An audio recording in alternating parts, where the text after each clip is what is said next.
करते हैं। जो हमारा नेक्स्ट टॉपिक है ना दैट इज कि जो इलेक्ट्रॉन्स हैं वो कैसे डिस्ट्रीब्यूटेड हैं अलग अलग ऑर्बिट शेल्स में।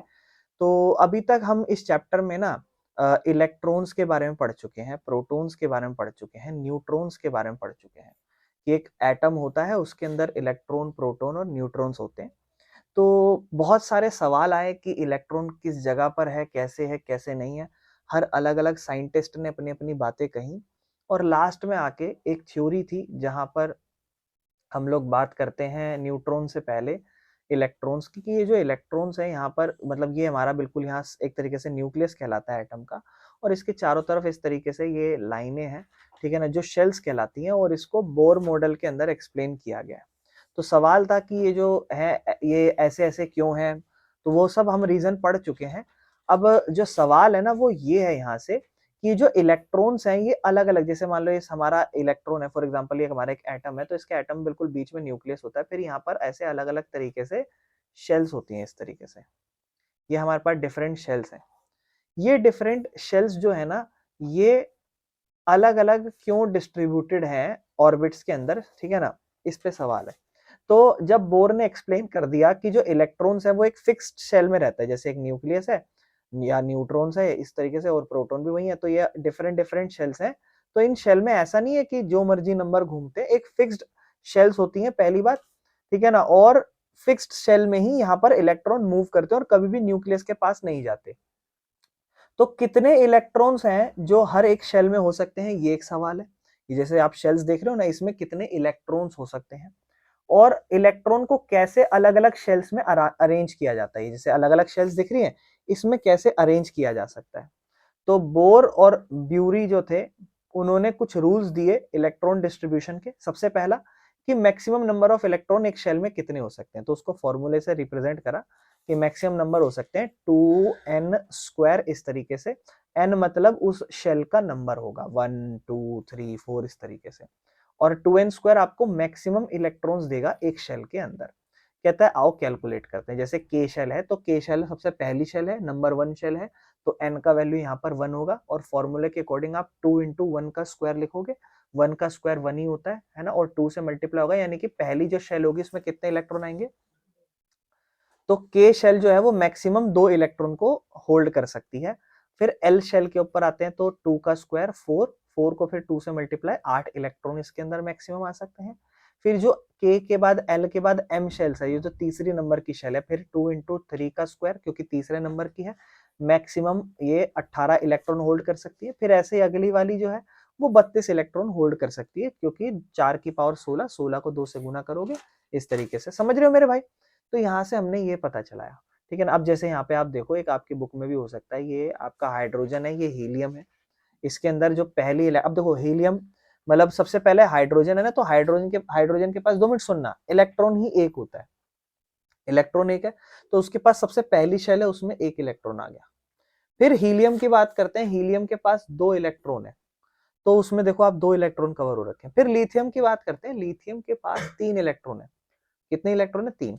तो हमें पता है पहली वाली में मैक्सिमम 2 ही आ सकते हैं, इसका मतलब एक अगली बनानी पड़ेगी जिसमें 1 इलेक्ट्रॉन और डालना पड़ेगा, क्योंकि इसमें तो 2 ही आएंगी, ठीक है ना। फिर ऐसे करके और धीरे धीरे बोरोन है ना, कार्बन, ऑक्सीजन है ना, और इस तरीके से चीजें आगे बढ़ती जाएंगी, जिसके हम एक एक करके नाम भी पढ़ेंगे, याद भी करेंगे और सबको क्लियर करेंगे।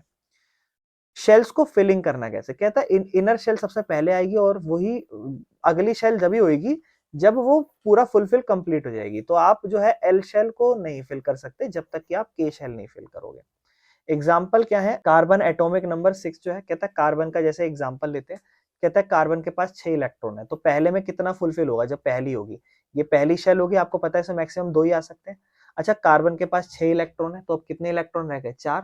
तो जो अगली होगी उसमें कितने आ सकते, उसमें मैक्सिमम 8 आ सकते थे, तो अगली वाली 4 फिल करके दे देगा, यानी कि उसके पास 4 इलेक्ट्रॉन अभी आप और उसको फिल कर सकते हो, यानी कि उसके पास अभी 4 इलेक्ट्रॉन की कमी है। अगर हो जाए तो उसका हिसाब किताब पूरा हो जाएगा। समझ रहे हो ये चीज। इलेक्ट्रॉनिक कॉन्फ़िगरेशन देखो कैसे लिखा हुआ है, 2,4, कोई दिक्कत है इसमें, 2,4 कैसे लिखा, और कह रहा है कि इसमें के शेल फिल हुआ, फिर एल शेल पे आ रहे थे, ठीक है। Important note, for the first 18 element, जो आउटर मोस्ट है उसके बाद मैक्सिमम 8 इलेक्ट्रॉन्स आ सकते हैं। अब ध्यान रखना, हमने पढ़ा पहली में मैक्सिमम 2 आ सकता है, दूसरी में मैक्सिमम 8 आ सकता है, फिर तीसरी में पड़ा मैक्सिमम 18 था, फिर ऐसे ऐसे था। अब आपको रूल के अकॉर्डिंग क्या कह रहा है, कह रहा है थोड़ा सा ध्यान दो, कह रहा है आपको कह रहा है कि जो, अब मैं आपको रूल क्या कह रहा है कि अगर 18 एलिमेंट है पहले, यानी कि जो पहले आपने 18 एलिमेंट देखे ना, जो भी आप देखोगे कार्बन नाइट्रोजन ये सब, कह रहा है उसमें जो आउटर मोस्ट है ना, जो आउटर मोस्ट है, जैसे ये हमारा न्यूक्लियस हो गया, ये हमारी पहली शेल हो गई, इसमें मैक्सिमम 2 ही आ सकते हैं। फिर इसके अगली वाली में हमें पता है मैक्सिमम कितने आ सकते हैं, 8, है ना। फिर इसकी अगली वाली में तो कह रहा है जब तक 18 एलिमेंट का गेम पढ़ोगे तब तक आप मैक्सिमम हर वाली में, मतलब पहली वाली को छोड़ के दूसरी तीसरी में मैक्सिमम 8 ही डाल सकते, इससे ज्यादा नहीं डाल सकते। जैसे हमने पढ़ा तीसरी में 18 डाल सकते, कह रहा 8 ही डालोगे, मैक्सिमम 8 ही इलेक्ट्रॉन्स डालोगे। क्यों ऐसा क्यों, कह रहा आपको पता है एक मैक्सिमम, एक तो फॉर्मूला है 2n², लेकिन जो आउटर मोस्ट है वो अलग अलग बिहेव करता है। साइंटिस्ट ने ऑब्जर्व करा कि जो एटम्स हैं वो केमिकली स्टेबल होते हैं जब उनका outermost shell completely fill हो जाता है। तो ज्यादातर एलिमेंट्स जो है कंप्लीटली फिल जब होते हैं जब उनके पास 8 इलेक्ट्रॉन्स हो। इस बात को मैं समझाऊंगा क्या कह रहा हूँ। और एक एटम को 8 इलेक्ट्रॉन्स आउटर मोस्ट मिल जाएंगे तो वो स्टेबल हो जाएगा, वो आसानी से किसी के साथ रिएक्ट नहीं करेगा, ना तो वो गेन करेगा ना लूज करेगा, और उसकी स्टेबिलिटी अचीव हो गई 8 इलेक्ट्रॉन की, तो आउटर मोस्ट में वो एडजस्ट करने की कोशिश नहीं करेगा, 8 से ज्यादा नहीं लेगा। एलिमेंट जैसे नियोन 2 और 8 है, आर्गन 2 8 और 8 है, इनके पास 8 इलेक्ट्रॉन है, इनके बाहर वाले में ये स्टेबल है बहुत ज्यादा। अब समझाता हूँ इसका मतलब। आप देख रहे हो 18 एलिमेंट तक की बात करिए, जो पहले 18 एलिमेंट, एलिमेंट मतलब ऑक्सीजन, नॉन मेटल सब जो एलिमेंट हम पढ़ते थे। यहाँ पे मैं इलेक्ट्रॉन की बात नहीं कर रहा, आप कंफ्यूज मत होना। जैसे मैंने बात करी कार्बन की, ठीक है, कार्बन का इलेक्ट्रॉन 6 होते हैं, तो पहले वाले में आपको पता है ड्यूप्लेट है, पहले वाले में मैक्सिमम 2 फिल होगा, फिर 4 रह जाएगा अगले वाले में, 1 2 3 4 कंप्लीट, कोई दिक्कत नहीं। लेकिन आपको पता आप इसमें 4 हैं, कितने और फिल कर सकते हो, बाहर वाले में 4 और फिल कर सकते हो। फिर हम आते हैं, अच्छा जैसे हमने भी बुक में भी बात करी थी उसको छोड़ो, फिर मैं आता हूँ जैसे मान लो मैग्नीशियम, मैग्नीशियम के अंदर 12 इलेक्ट्रॉन्स होते हैं, ठीक है। अब लिखोगे ये आपका पहले में कितना आएगा, 2। अब अगला देखते हैं, अरे मजाक कर रहा हूँ, आओ। फिर अगले वाले में मैक्सिमम आप 8 डाल दोगे, है ना, 1 2 3 4 5 6 7 8, तो अभी 10 हो गए, है ना, 2 और 8 हो गए। अब कितने रह गए, 2 रह गए, तो जो इसका अगला आएगा उसमें आप कितने डालोगे, ठीक है, इस तरीके से +2 यहाँ पे। ये आपका इलेक्ट्रॉनिक कन्फिग्रेशन, इसे कहते हैं इलेक्ट्रॉनिक कन्फिग्रेशन। ये आपका इलेक्ट्रॉन्स का कन्फिग्रेशन बन गया, 2 8 2। मैग्नीशियम है, मैग्नीशियम के पास 12 इलेक्ट्रॉन्स होते हैं, और इस तरीके से इसे फुलफिल करा गया, ठीक है ना। यहाँ पे कहानी बन गई है। लेकिन आपको क्या बोल रहा है इस थ्योरी के अकॉर्डिंग, कह रहा है हमें पता है तीसरी में मैक्सिमम कितने आ सकते हैं, 18 आ सकते हैं मैक्सिमम, है ना, और ऐसे ही चौथी में कितने आएंगे और 32, ऐसे हम पढ़ रहे थे। तो भाई उसके अकॉर्डिंग तो यहाँ पर हम अगले वाले में 18 भर सकते हैं, कह रहा है लेकिन नहीं, जब तक आप 18 एलिमेंट, जितने भी आप एलिमेंट पढ़ रहे हो अभी आप, उसके अकॉर्डिंग आप इसमें भी 8 ही डालना। रूल्स के अकॉर्डिंग हमें पता है कि हम 18 डाल सकते हैं, कह रहा है लेकिन 8 ही डालना है, इसमें भी 8 ही डालना, 18 मत डालना। 8 डालते अगले में फुलफिल करना शुरू कर देना। सवाल आता है ऐसा क्यों, कह रहा है हम जैसे ही 8 डाल के देखे ना, हमने देखा कि जो इलेक्ट्रॉन है ना ये, या ये जो भी एलिमेंट अब बना है, ये प्रॉपर स्टेबल बन गया। कब स्टेबल बन गया, जब इसके आउटर मोस्ट में 8 इलेक्ट्रॉन्स आ गए, ये स्टेबल हो रहा है। इसका मतलब अब ये और एलिमेंट्स और इलेक्ट्रॉन्स ऐड नहीं करना चाह रहा, और ना ही और लूज करना चाह रहा, ना ही और गेन करना चाह रहा, और ना ही लूज करना चाह रहा, ये बात कहना चाह रहा है। क्या आपको मेरी ये बात समझ में आई, मतलब ना तो ये और गेन करना चाह रहा और ना ही ये और लूज करना चाह रहा, ये वो बात कह रहा है, ठीक है। तो इसका मतलब आपसे कोई पूछे तो जनरली आपको पता है कि आउटर मोस्ट में 18 आ सकता है, तीसरे में, चौथे में 32 आएगा, लेकिन स्टेबिलिटी के लिए उसको 8 ही चाहिए, और 8 आने के बाद ना वो और गेन करना चाहेगा ना वो लूज भी करना चाहेगा, ठीक है ना, कोई दिक्कत तो नहीं है। ये बात इसके अंदर बताई गई है कि ना तो वो 8 से ज्यादा लेना चाह रहा है, तो इसलिए देखो जैसे नियोन की बात करते हैं, नियोन का जैसे अगर हम बात करें नियोन की फॉर एग्जांपल, तो नियोन का इलेक्ट्रॉन 10 होते हैं। आपको पता है पहले में मैक्सिमम कितने आएंगे, लेकिन दूसरे में मैक्सिमम कितने आ सकते हैं, तो आप दूसरे में 1 2 3 4 5 6 7 8 डाल दिया। अब आपको पता है 2 और 8 के अकॉर्डिंग ये क्या हो गया, इसका पूरा बैलेंस्ड हो गया, ये स्टेबल है। अच्छा आप बताओ, इसमें आ कितने सकते थे, 8 आ सकते थे और 8 आ गए, हाँ, तो ये स्टेबल है। मतलब ये ना कभी भी किसी से आसानी से रिएक्ट नहीं करेगा। इसीलिए बहुत से लोग इसे जो है क्या कहते हैं, नोबल गैस भी कहते हैं। ये स्टेबल होती हैं। जैसे इसके बाद हमने किसकी बात करी पीडीएफ में, इसके बाद हमने बात करी यहाँ पर आर्गन की। 8 2 10 और 18। अगर मैं बात करूं आर्गन की, मैं अब आपसे बोलूं कितने इलेक्ट्रॉन है, आप कहोगे 18 इलेक्ट्रॉन है। और 18 इलेक्ट्रॉन ये बना, इसमें 2, फिर इसमें 8 और फिर इसमें 8, 2,8,8। ये अब नोबल गैस बन चुका है ये, क्योंकि इसके अंदर मैक्सिमम आ सकते हैं इसके अंदर, और वैसे इसके में और आ सकते हैं, लेकिन ये नहीं लेगा क्योंकि ये पहला वाला। ध्यान रखना, जब भी पहली जो शेल होती है वो हमेशा 2 लेके स्टेबल हो जाती है। पहली वाली जो शेल है वो अपना ड्यूप्लेट पूरा करके सेटल हो जाती है, लेकिन जो दूसरी शेल होती है, आज ध्यान रखना, वो हमेशा अपना ऑक्टेट पूरा करती है। ऑक्टेट मतलब 8 का इलेक्ट्रॉन पूरा करती है, उसके पास 8 के इलेक्ट्रॉन्स होने चाहिए हमेशा, जो जितनी भी उसके आगे आने वाली शेल्स है। ध्यान रखना इस बारे में। आपको देखो, आपके मन में एक सवाल आना चाहिए कि 2n² के फॉर्मूले के अकॉर्डिंग तीसरे में 18 आनी चाहिए, चौथे में 32 आनी चाहिए, लेकिन कितनी आएंगी, 8। अपना ऑक्टेट पूरा करेंगे, क्यों, क्योंकि वो इतना लेने के बाद क्या फील करती है, स्टेबल। और जो जो जिनके पास ये अपना पूरा है वो स्टेबल है। अच्छा, जिसके पास नहीं है, जैसे मान लो क्लोरीन की बात करता हूं, इलेक्ट्रॉन 17 है, पहले वाले में कितना, 2, दूसरे वाले में कितना, 8, तीसरे वाले में कितना, 7। यानी कि जो इसका बाहर वाला होगा ना, 1 2 3 4 5 6 7, तो इसमें जो इसका आउटर मोस्ट शेल है उसमें कितने इलेक्ट्रॉन्स हैं, स्टेबल होने के लिए कितना इलेक्ट्रॉन और चाहिए, 1 इलेक्ट्रॉन और चाहिए, 1 इलेक्ट्रॉन और चाहिए, 1 इलेक्ट्रॉन इसे और चाहिए। मतलब ये बोलेगा कि कोई मिल जाओ मुझे, 1 इलेक्ट्रॉन और दे दो मुझे, ताकि मैं स्टेबल हो जाऊं। ठीक है ना। और ये स्टेबल नहीं है अभी, तो इसीलिए ये जब स्टेबल नहीं होता, तो इन्हें स्टेबल जब ये 1 इलेक्ट्रॉन ले लेते हैं ना, तो देन दे बिकम आयन, तब ये आयन कहलाते हैं। कैटायन, एनायन सुना होगा आपने, तब ये आयंस कहलाते हैं। तो आयंस समझ में, आयंस मेरे ख्याल से शायद इस चैप्टर में हो सकता है ये, पर क्या पता हमने पिछले में भी पढ़ लिया हो। तो कुछ होते हैं जो जो जिनके पास, जैसे सोडियम की बात करता हूँ, 2 8 और 1, इसके आउटर मोस्ट में 1 ज्यादा है। ये क्या कहेगा कि अगर मैं इस 1 को दे दूं तो मैं स्टेबल हो जाऊंगा, 2 2 और 8 पूरा हो गया, क्योंकि इसके लिए 7 लेना मुश्किल काम है ना, 1 दे देगा।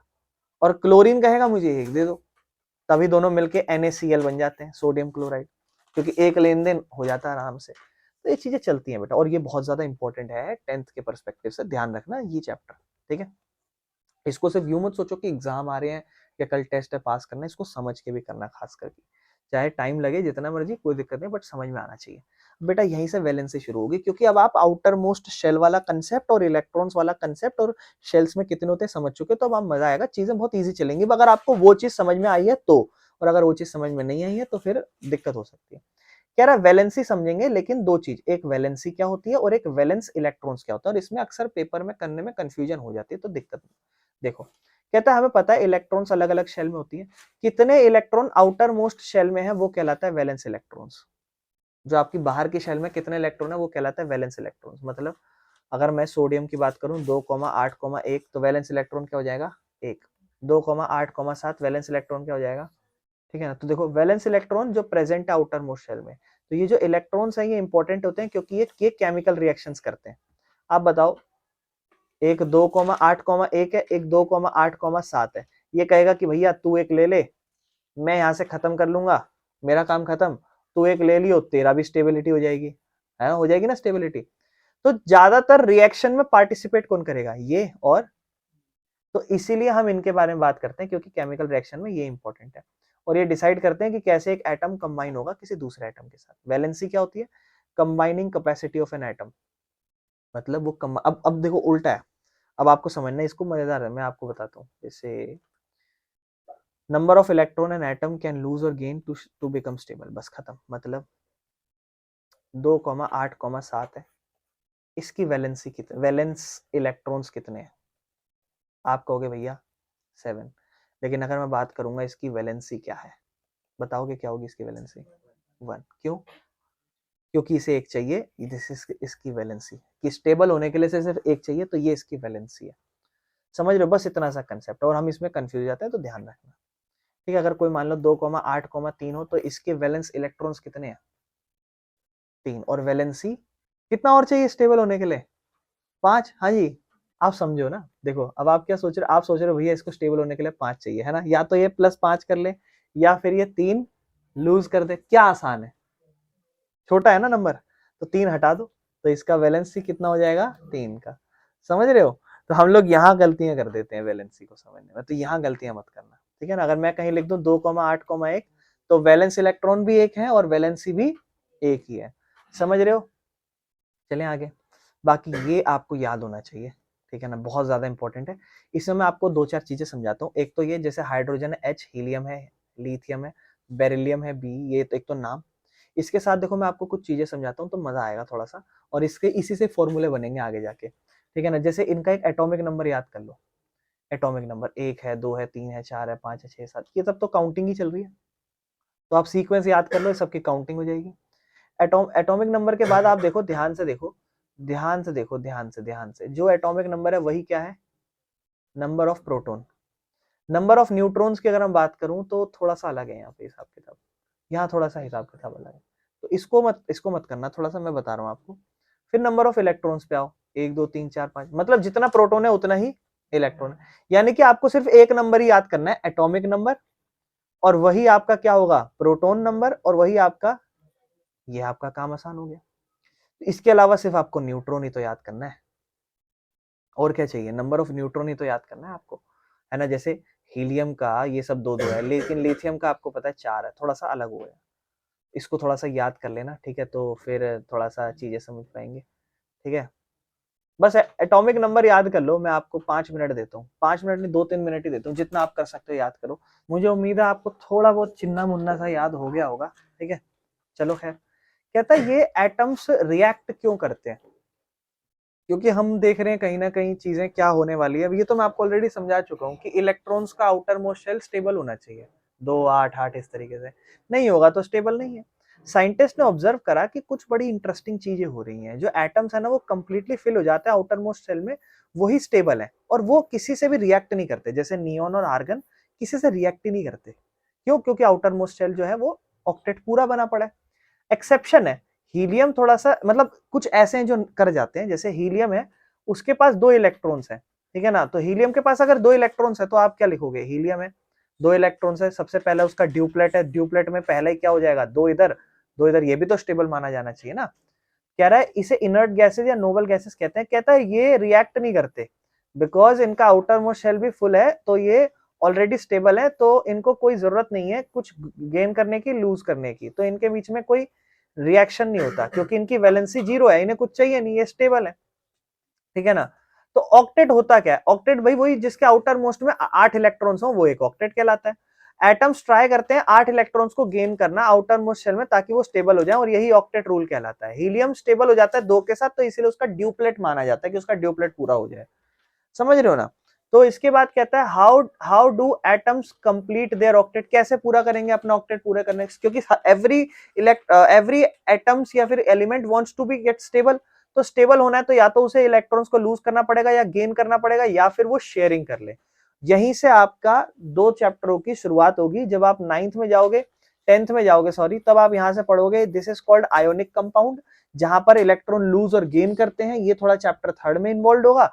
और ये आपका चैप्टर होगा 4th, जो होगा कार्बन एंड इट्स कंपाउंड, जो आपके चैप्टर 4 में होगा। जहां पर सबसे बेस्ट एग्जांपल है कार्बन। कार्बन का आउटर मोस्ट कितना होता है? इलेक्ट्रॉन एटॉमिक नंबर कितना होता है? 6। याद करा होगा कार्बन का। अब जब आप उसका बनाओगे आउट आउट क्या कहते हैं, ऑक्टेट बनाओगे, कितना है यहाँ पर? या तो 4 गेन करे स्टेबल होने के लिए, या 4, दोनों ही मुश्किल काम है।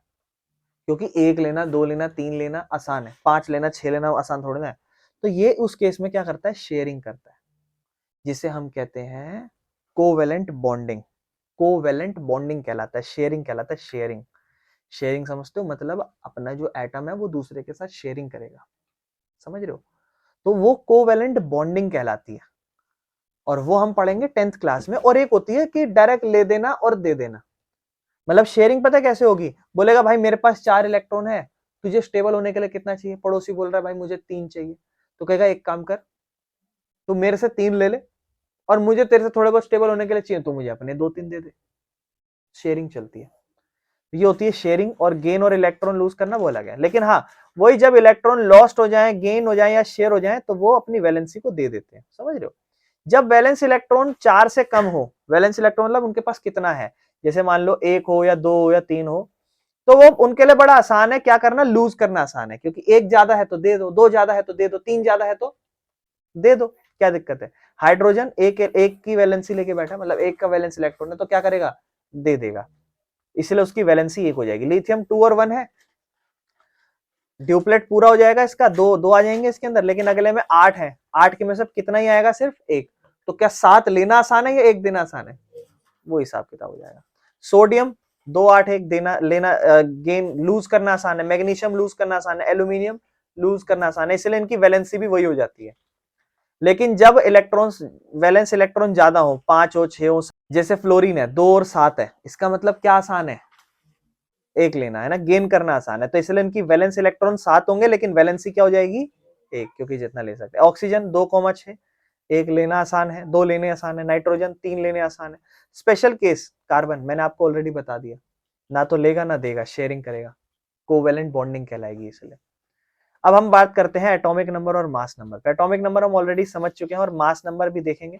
एटॉमिक नंबर कुछ नहीं है, न्यूक्लियस के अंदर कितने प्रोटॉन्स हैं उसे ही हम कहते हैं एटॉमिक नंबर। और नंबर ऑफ प्रोटॉन जो होते हैं ना न्यूक्लियस के अंदर, वही एटॉमिक नंबर कहलाते हैं। और एटॉमिक नंबर को आप जेड से रिप्रेजेंट करते हो, ध्यान रखना।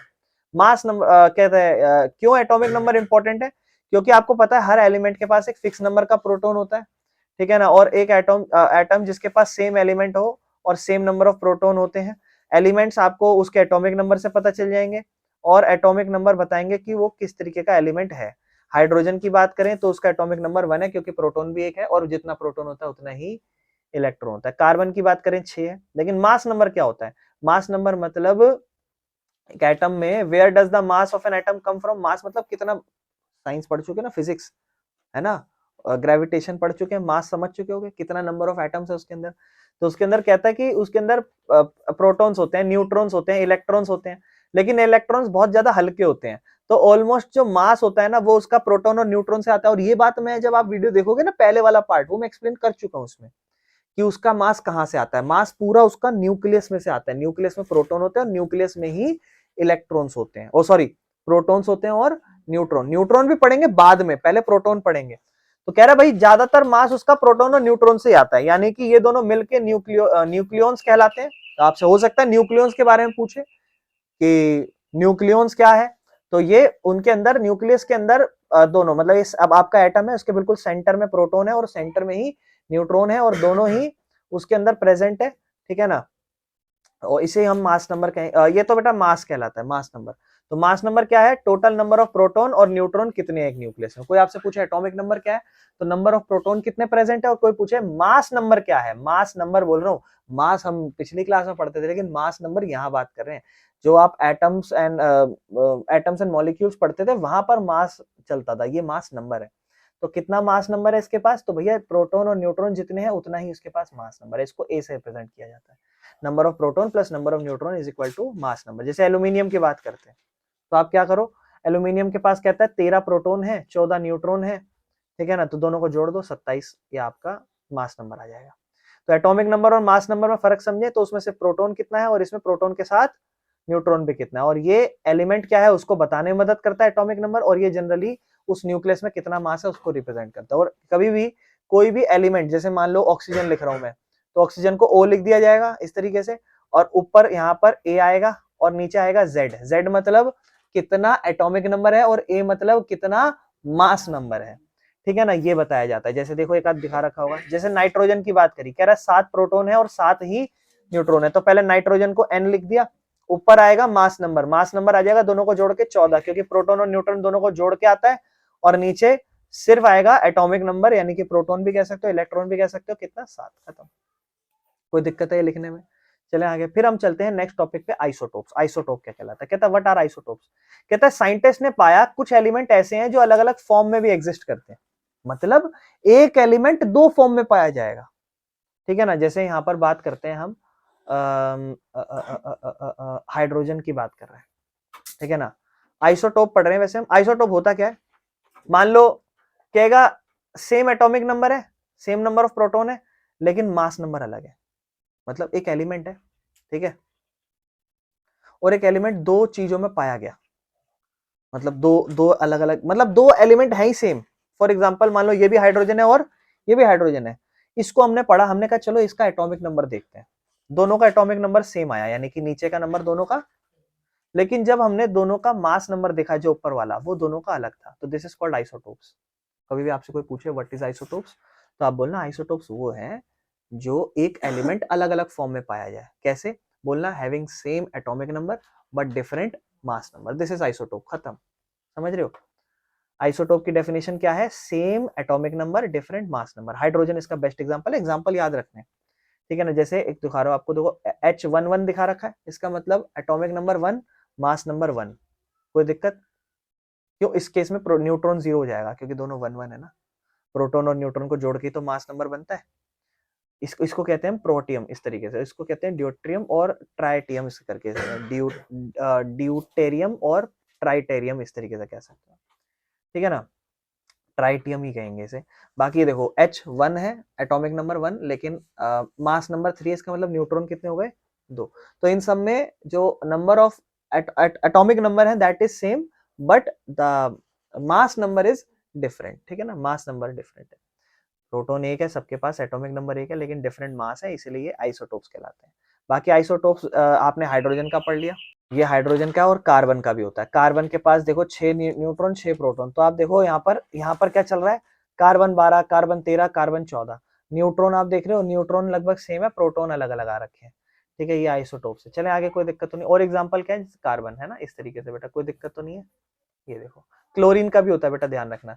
अब क्लोरीन का एक और है, आपने जब पढ़ा था पिछली क्लास में तो आप 35.5 लिखते थे, है ना, वो हम समझ चुके थे वहां पे क्या है। लेकिन ये अदर एग्जांपल है, जैसे कार्बन है C6, यानी कि एटॉमिक नंबर दोनों में 6 है, लेकिन मास नंबर दोनों में 12 और 14 है, और यहाँ पर हम देख रहे हैं एक दोनों में मास नंबर 35 और 37 है, ठीक है ना। कोई दिक्कत तो नहीं है, चले आगे। इंपॉर्टेंट पॉइंट क्या आइसोटोप्स में, आइसोटोप जनरली हर आइसोटोप एक प्योर सब्सटेंस है, सबके पास एक अलग तरीके का पार्टिकल है, फिक्स कंपोजिशन है, अलग अलग प्रॉपर्टी होती है सब, मतलब डेफिनेट एक अलग अलग सेम प्रॉपर्टी होगी, इस तरीके से। आइसोटोप्स अगर हम देखें, क्लोरीन को आइसोटोप्स लेंगे तो क्लोरीन में हम देखते हैं हमेशा 17 प्रोटॉन से 18 न्यूट्रॉन है, 17 प्रोटॉन है, 20 न्यूट्रॉन है। न्यूट्रॉन अलग है, इसका मतलब प्रोटॉन फिक्स है, और फिक्स नंबर ऑफ न्यूट्रॉन है, सबका अपना अलग अलग फिक्स्ड मास नंबर है। तो अलग अलग जो आइसोटोप है उसका एक अलग फिक्स कंपोजिशन रहेगा, इसीलिए जो हर आइसोटोप होगा वो अपने आप में प्योर है, सब अपने आप में अलग अलग प्योर है। इंपॉर्टेंट क्लैरिफिकेशन ध्यान रखना, कहता है नेचुरल क्लोरीन जो है ना वो दोनों ही कंटेन करता है, क्योंकि हम आपको याद है उसको 35.5 लिखते हैं, और 35.5 जनरली 35.5 नहीं कुछ लिखते थे, वो जनरली इनकी दोनों की एवरेज होती थी, जो हमने पिछले चैप्टर में समझी है, ठीक है ना। बाकी केमिकल प्रॉपर्टी की बात करें तो कहता है केमिकल प्रॉपर्टी सेम है दोनों की, मतलब अब आपसे ध्यान रखना, जो आइसोटोप्स होते हैं ना, आइसोटोप्स, आइसोटोप की केमिकल प्रॉपर्टी होगी और एक फिजिकल प्रॉपर्टी होगी, तो केमिकल प्रॉपर्टी सेम रहेगी, लेकिन फिजिकल प्रॉपर्टी जो है दोनों की अलग अलग रहेगी। और इस टॉपिक को मैं आगे रात की क्लास में खत्म कर दूंगा, थोड़ा सा ही रह गया बेटा वैसे तो, ठीक है ना। इंपॉर्टेंट पॉइंट जानेंगे हम आइसोटोप्स के बारे में। तो each isotope is a pure substance, ये सारी बातें हम जान चुके थे, ठीक है ना, और ये सारे कंक्लूजन हमने देख लिए थे। अब हमें समझना है कि केमिकल प्रॉपर्टीज जो होती है ना आइसोटोप्स की, वो सेम होती है, और फिजिकल प्रॉपर्टीज जो होती है वो अलग होती है। क्यों कह रहा है, आइसोटोप्स अगर एक एलिमेंट का है, एटॉमिक नंबर सेम होता है, प्रोटॉन नंबर सेम होता है, नंबर ऑफ न्यूट्रॉन सेम रहता है, और इलेक्ट्रॉनिक कन्फिग्रेशन भी सेम रहता है, only the number of neutron is different. तो केमिकल प्रॉपर्टी तो नंबर ऑफ इलेक्ट्रॉन और अरेंजमेंट ऑफ इलेक्ट्रॉन पे डिपेंड करती है। तो इसीलिए जो केमिकल रिएक्शंस हैं जितने भी होने वाले होंगे आगे जाके, वो सब पे तो कोई फर्क ही नहीं पड़ेगा, क्योंकि number of electrons, proton, neutron सब सेम होने वाले हैं, तो इस पे फर्क नहीं पड़ेगा, तो केमिकल प्रॉपर्टी इसकी सेम रहती है। लेकिन फिजिकल अगर हम देखेंगे तो उसमें डेंसिटी, क्योंकि मास चेंज हो जाता है ना, तो मेल्टिंग पॉइंट बदल सकता है, बॉइलिंग पॉइंट बदल सकता है, इसलिए फिजिकल प्रॉपर्टी थोड़ी डिफरेंट हो सकती है, ठीक है। जैसे क्लोरीन एंड आइसोटोप्स रेशो 3:1 दे रखा है, क्या है ये, कहता है क्लोरीन एग्जिस्ट करता है नेचुरली इन आइसोटोपिक फॉर्म, ये दो फॉर्म में एग्जिस्ट करता है, और ये प्रेजेंट होते हैं इन द रेशो ऑफ 3:1। इसका मतलब 4 क्लोरीन के एटम में से 3 एटम जो होते हैं वो 35 Cl के होते हैं और एक एटम होता है 37 Cl का। मतलब 75% 35 क्लोरीन, मतलब जो दोनों का कॉम्बिनेशन होता है, तो दोनों के कॉम्बिनेशन में 75% हम इसको ऐड करते हैं और 25% हम इसको ऐड करते हैं। ठीक है ना। तो क्या होना चाहिए क्लोरीन का एटॉमिक मास? कहता है क्लोरीन एग्जिस्ट करता है मिक्सचर ऑफ दो आइसोटोप्स, तो हम ना तो इसको ले सकते ना इसको ले सकते, हमें इनका इसलिए एवरेज निकालना होगा। और पिछले चैप्टर में समझ चुके हैं इसका एवरेज निकालना। ठीक है ना। जैसे देखो एवरेज कैसे निकाला जाएगा। कह रहा है कि 35 क्लोरीन वाला, जिसका हमारा न्यूट्रॉन का नंबर 35 है, ओ सॉरी न्यूट्रॉन नहीं, जिसमें हमारा मास नंबर 35 है और जिसका मास नंबर 37 है, उसको हम 75% ले रहे हैं और 25% हम 37 वाले को ले रहे हैं। ठीक है, वो नेचर में पाया जाता है। ठीक है ना, इस तरीके से। तो फॉर्मूला निकाल रहे हैं एवरेज निकालने का, दोनों का मास मल्टीप्लाई में कितना परसेंट यूज कर रहे हैं। भाई मास एक का 35 है, एक का 37 है, 35 वाले का 75% और 37 वाले का हम 25% यूज कर रहे हैं।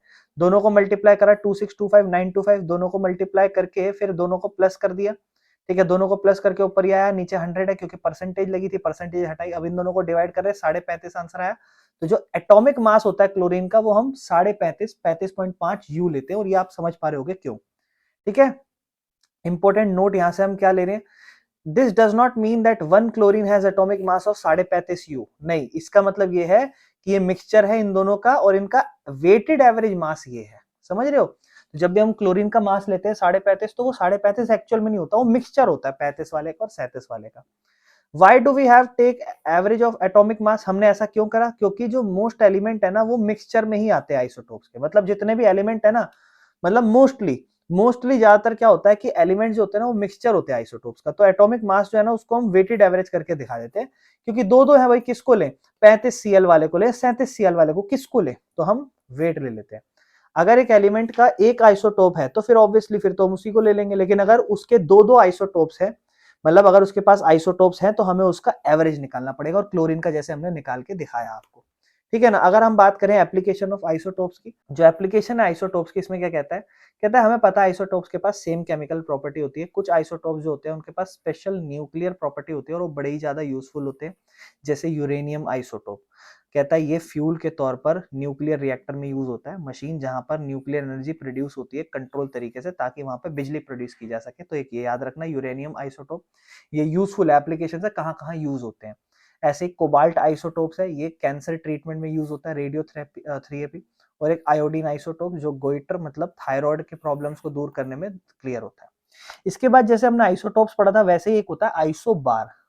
वहां पे एटॉमिक नंबर सेम थे, यहाँ एटॉमिक नंबर अलग होंगे लेकिन मास नंबर सेम होगा। जैसे कैल्शियम की बात करते हैं, एटॉमिक नंबर 20 है, मास नंबर 40 है। ठीक है ना।